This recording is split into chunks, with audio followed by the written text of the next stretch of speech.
Corona virus की B लहर में तेजी अची वई आहे। मुल्क में वधीक 34 माण्हू वायरस वेगे हयातियूं विञाए वेठा। 1800 खां वधीक नवां केस बि रिपोर्ट थिया आहिनि। 24 कलाकनि अंदरि मुल्क में कोरोना वायरस जो शिकार बणियल 34 मरीज़ फोत थी विया, जंहिंखां पोइ वायरस वेगे फोती वियलनि जो अंक वधी 7055 थी वियो। वधीक 1808 नवां केस बि रिपोर्ट थियण खां पोइ मुल्क में कोरोना वायरस में मुब्तला मरीज़नि जो मजमूई अंक वधी 3,49,992 ताईं पहुची वियो।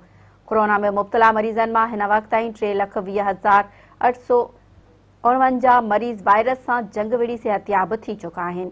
National command and operation centre जे जारी कयल अंगनि अखरनि मुताबिक़ मुल्क में कोरोना वायरस जे पाल केसनि जो अंग 22,088 रहिजी वियो आहे, जिन जो इलाज जारी आहे।